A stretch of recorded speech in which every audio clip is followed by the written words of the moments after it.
Bonjour, ça fait un petit moment que j'avais pas laissé de vidéo en rapport avec le drone. La première était la présentation de mon DJI Phantom 3 Advance.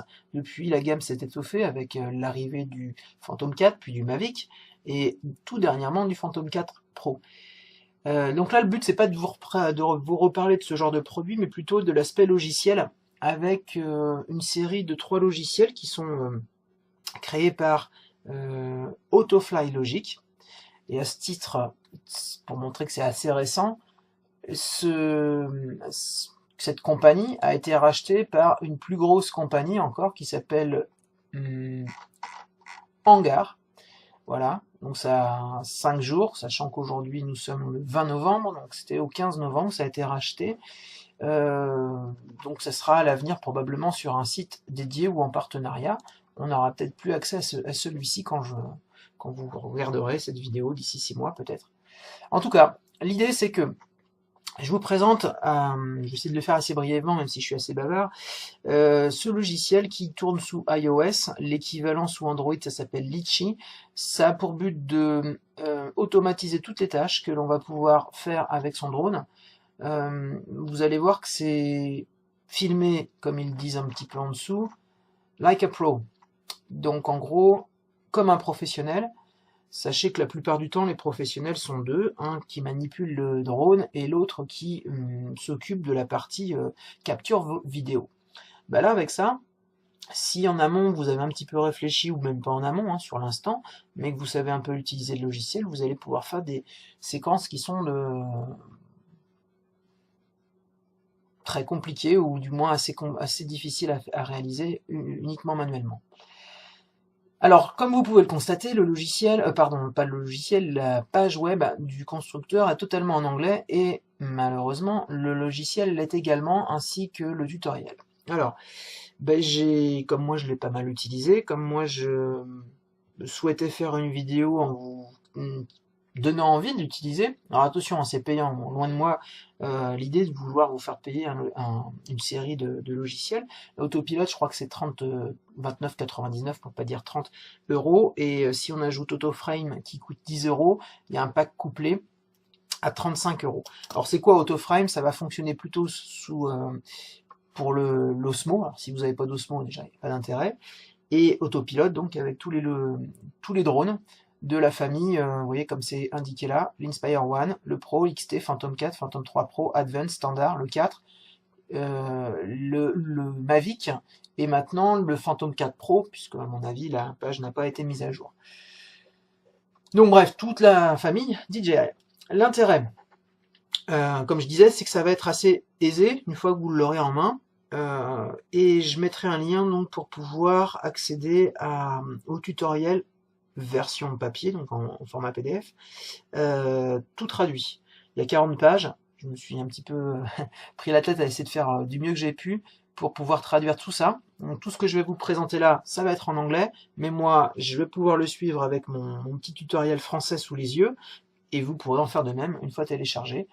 Donc il apparaîtra sous la vidéo, enfin dans la description, le lien. Alors, avant cela, vous verrez, je vais souvent utiliser les termes anglais de yo, rudder et ouais. Ah oui, alors attendez, je vais mettre en plein écran, ce sera mieux que regarder ce qu'il y a sur les côtés. Hop, hop, hop, c'est rapide, donc je la repasse.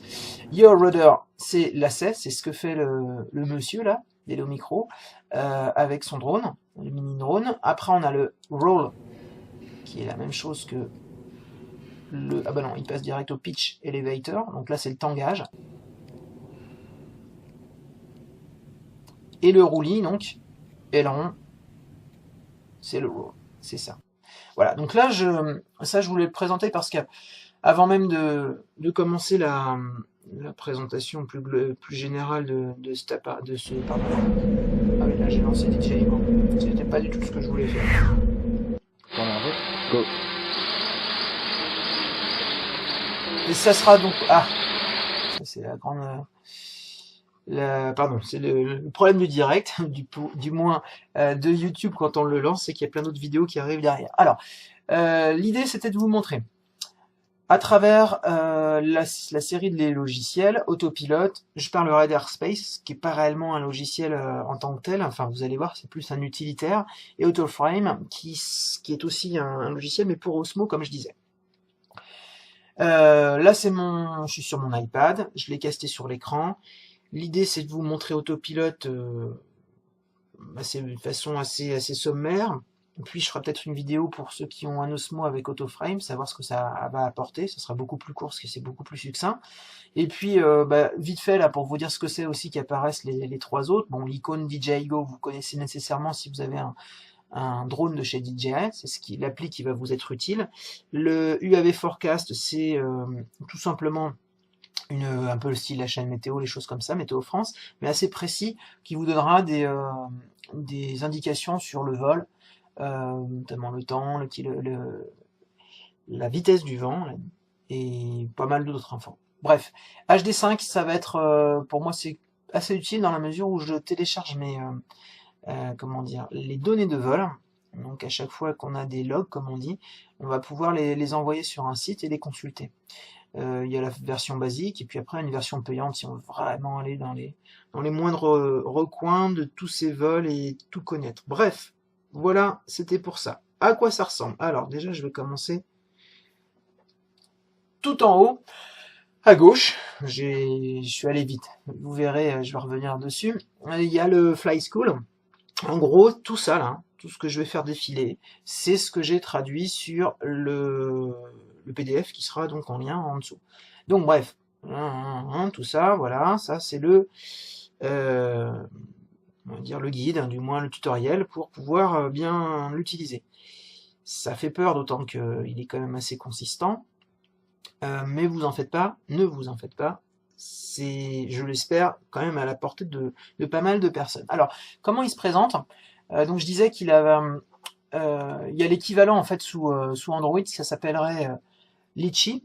Alors ceux qui ont un téléphone Android ou une tablette Android pour avoir le retour vidéo, bah ça sera pas Autopilote que vous pourrez utiliser malheureusement, mais pour ceux qui ont un iPad mini comme moi ou qui ont un iPhone pour le retour vidéo, vous pourrez, moyennant l'argent, donc 29 €, avoir ce logiciel. Alors donc, la partie de gauche, vous avez Pre-Flight, Human Flight, Computer Flight et Combine Flight. C'est quoi de ces trucs? C'est donc tout ce qui va être couleur verte, bleue et orange. Ce sont les modes de différentes vidéos, enfin, pardon, programmes pour prendre les vidéos que vous souhaitez. Le pré-flight, ça va être en amont. En gros, ça va être ce que je vous ai montré à l'instant, là, le guide, en violet. Les fly plans, c'est si vous avez prévu sur une carte comment vous allez, où vous allez évoluer. Le airspace, ça sera la petite appli dont je parlerai tout à l'heure. Et puis les settings, là, c'est vraiment quelque chose d'assez, je vais aller dedans, là, d'assez consistant. Vous avez donc ça, mais pas que. Il y a beaucoup de choses qui vont apparaître selon si... selon ce que l'on va vouloir paramétrer. Mais c'est ce que je me disais, je me dis, et ben, ça commence pas par ça, non, j'étais tout en bas, voilà, ça commence par ça. Donc on choisit le système d'unité, on choisit beaucoup de choses. Je ne vais pas détailler parce que sinon on a pour une demi-heure. Mais c'est quand même assez foisonnant. Donc ça, je vous rassure, c'est indiqué dans la partie du guide, là, du tutoriel à télécharger. Et bah moi l'intérêt là, ça sera surtout sur cette vidéo, vous présenter ce qu'on appelle Human Flight Controls qui est en vert, les Computer Flight Controls qui est en bleu et le Combine Flight Controls qui est en orange. Sur la partie de droite, vous avez 3 sous-rubriques qui reviendront systématiquement pour chacun des paramètres de vol. Vous avez tout d'abord le basique, l'intermédiaire et l'advance. Donc si je prends par exemple en plein milieu, là il y a Target qui ressemble un peu à un ouragan là. Vous avez donc basique, il vous propose ça. Donc à droite, regardez, il y a quelques lignes seulement. Si je passe en intermédiaire, un petit peu plus de possibilités. Et si je passe en advance, encore plus de possibilités. Et il y a encore des sous-parties, par exemple Focus Stratégie. Si je clique dessus, hop, il va me proposer tout ça. Si je reviens et que je choisis le subject, donc le sujet, il y a l'opérateur, le POI et marque. La marque, c'est pas le prénom, hein, c'est la marque que vous avez en bas, là, le petit élément bleu que je peux, vous voyez, je vais bouger la carte, là, qui apparaît là. Donc ces trois parties, sont présentes pour la grande majorité. Je dis bien la grande parce que si je commence par Black Box, c'est ce que je vais présenter en premier, lui, que je passe sur l'un ou l'autre, il n'y a pas de modification majeure. C'est pareil. Alors maintenant, voyons à quoi correspondent les différentes parties. Pour cela, moi, j'ai mon guide sous les yeux et je vais plutôt qu'à la volée vous faire une traduction approximative, bien lire ce que j'ai déjà par le passé traduit. Donc le mode Black Box, c'est faire voler le drone à l'aide de la radiocommande lorsqu'Autopilote enregistre l'audio et les données de vol. Donc en gros là, vous avez la main sur tout. Donc le fameux pitch, roll et yaw que j'ai présenté tout à l'heure, ça c'est vous qui gérez. Il va juste enregistrer donc l'audio et les données de vol.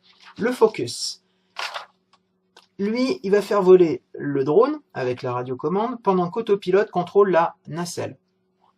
J'y viens, boum. Donc quelles vont être les modifications si je passe de basique, intermédiaire et advance? Vous voyez, il y en a quelques-uns en plus. Je ne vais pas venir expliquer en détail chacune des parties. Je vous garantis que c'est assez fastidieux. Enfin, c'est surtout pas le but de cette vidéo. Mais comme vous pouvez le constater, il y a quand même d'énormes possibilités. Et je vous rassure, même en mode basique, c'est tout à fait jouable de l'utiliser et on fait des choses très très bien. Donc je poursuis. Peu importe où vous volez, Autopilote s'assurera que la caméra pointe dans la bonne direction suivant on va dire la stratégie ou du moins le scénario que vous avez imaginé. Ensuite, ah oui, mais il précise, ou je précise plutôt, mais bon, il le précisait dans leur tutoriel, qu'il y a des drones dont la nacelle ne peut pas faire de 360. C'est le cas des Phantom 3 par exemple, à l'inverse des Inspire 1, ou de celui qui vient de sortir, le 2 d'ailleurs. Forcément, vous serez un petit peu limité en raison de la fabrication du drone, tout simplement. Si j'en viens maintenant au Computer Flight Control, là, on est dans une partie un petit peu plus intéressante, dans la mesure où là, pour le coup, c'est le logiciel qui va gérer une grande majorité des choses.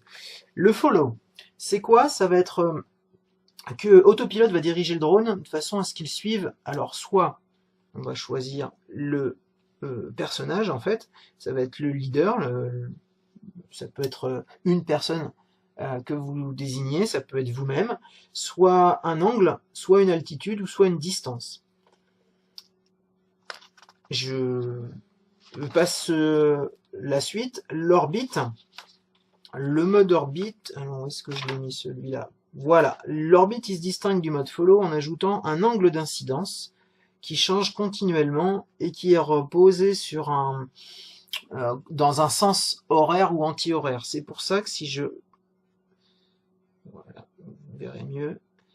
Là, c'est là où je me situe, c'est-à-dire pas dans un immeuble en construction, non, c'est Google Maps qui n'a pas mis à jour ces données, et je n'habite pas non plus en plein milieu d'un arbre ou sur un parking, mais dans ce bâtiment-là, qui est en construction il y a quelques temps.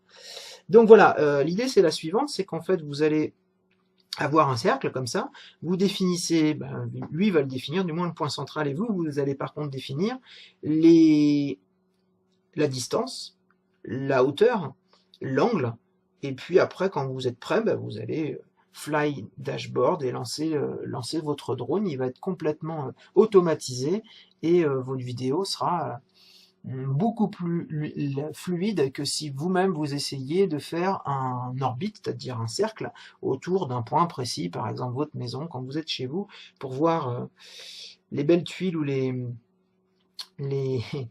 la belle toiture que vous pouvez avoir.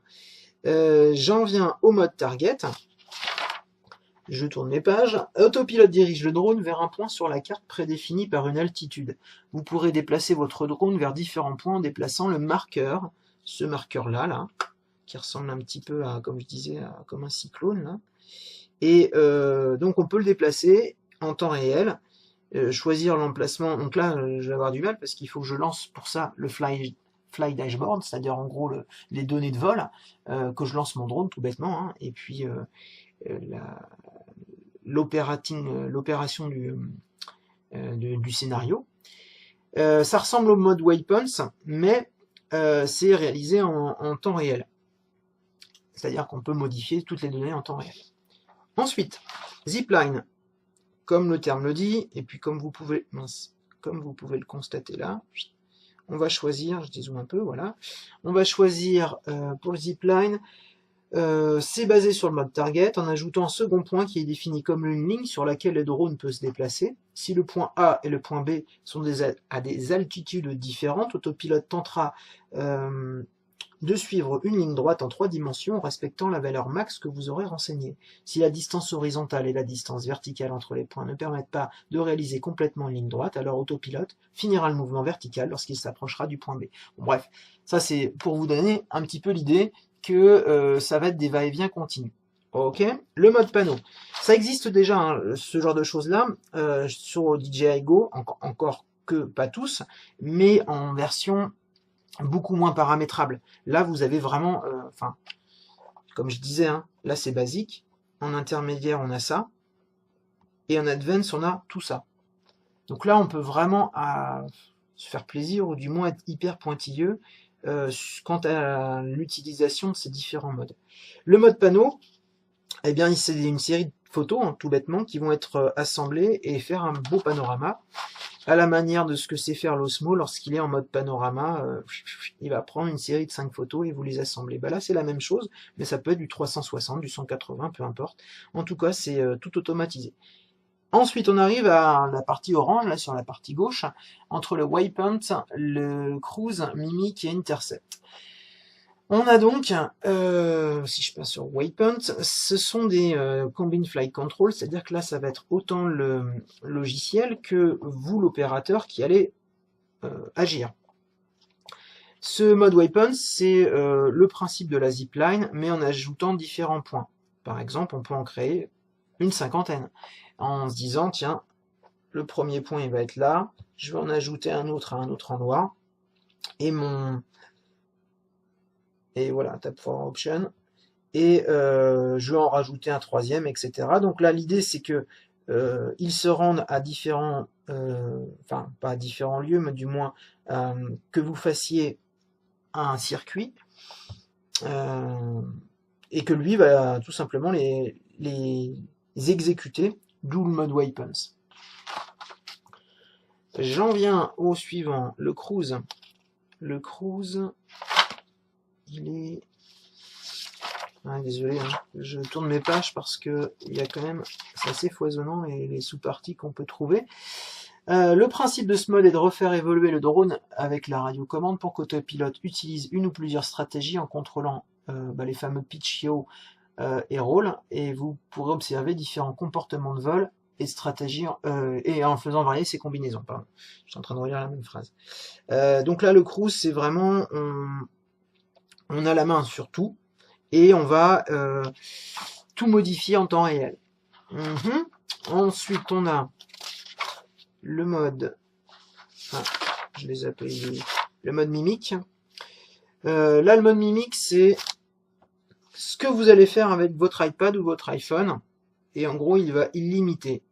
Je vous lis ce que j'ai traduit. Inclinez votre iPhone, iPad dans n'importe quelle direction, le drone reproduira le même mouvement. La stratégie yaw détermine si votre drone va suivre les instructions données ou pointer vers votre appareil iOS, là, iPhone, iPad. Donc là, en gros, c'est un peu gadget, mais là, l'idée, c'est que c'est votre appareil qui va, selon l'inclinaison, selon la façon dont vous allez le bouger, faire bouger votre drone. Et le dernier, Intercept, et je vois pas où il est. Ah, s'il est là, d'accord. Pointez votre iPhone et votre iPad dans n'importe quelle direction, comme si votre appareil était un laser. Votre drone rejoindra alors cette ligne qui serait imaginaire. Voilà. J'ai fait le tour de toutes ces sous-parties. Je pourrais vous détailler globalement comment ça fonctionne, mais le mieux, et plutôt que de faire des vidéos à l'extérieur qui prendraient beaucoup de temps à mon avis, parce que comment on lance le logiciel, etc., avec les différentes icônes selon la couleur qu'elles ont, à quoi elles servent, le plus simple c'est d'aller sur la page donc là je suis sur YouTube, d'aller sur la page d'autopilote et de consulter ces différents tutoriaux, how to fly, how to l'orbite, le focus, etc., etc. Alors ça aussi je pourrais le mettre tout à fait dans la partie des liens en dessous de la vidéo, mais globalement l'idée c'était de vous présenter ce logiciel, ses capacités, de vous dire que c'est quand même assez fabuleux la façon dont on peut l'utiliser. Moi-même j'ai fait des vidéos, moi j'utilise souvent, bon, le orange je l'ai quasiment jamais utilisé, autant dire. J'utilise essentiellement le mode orbite, target et zipline. Les panoramas, si, ça m'est aussi arrivé de le faire, c'est vrai. Bon, quoi qu'il en soit, si vous avez des questions, n'hésitez pas. Je pense que la grande majorité des infos, ou du moins des réponses que vous pourrez avoir si vous posez des questions, vous le retrouverez dans le fameux tutoriel là, traduit, que vous allez pouvoir récupérer.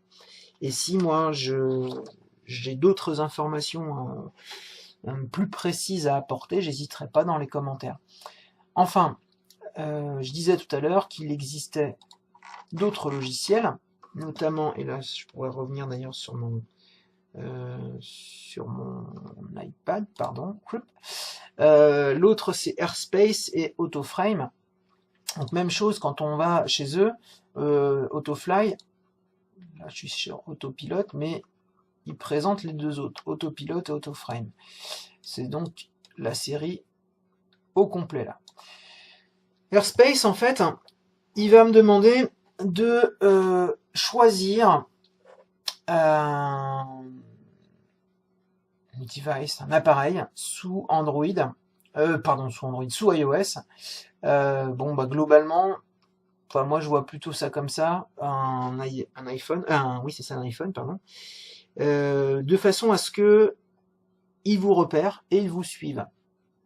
Alors ça signifie quoi? Ça signifie qu'en fait vous allez avoir donc Airspace pardon, d'ouvert sur un iPhone, que cet iPhone là vous l'avez dans la poche, et tout simplement en vous déplaçant, si votre drone, vous avez choisi la stratégie opérateur portant l'iPhone, donc opérateur avec Airspace, et bien votre drone va vous suivre sur le trajet que vous faites. C'est un peu l'équivalent du Follow Me dans les nouveaux Phantom 4 et Mavic, sauf que là, ça se fait avec un Phantom 3. Ouais, et alors, et pour repréciser un petit peu les choses sur Airspace, je reprends la traduction que j'avais faite sur le guide. Donc ça se présente comme ça, le guide, je pourrais le repasser rapidement tout à l'heure. Voilà quelques cas pratiques qu'ils indiquent.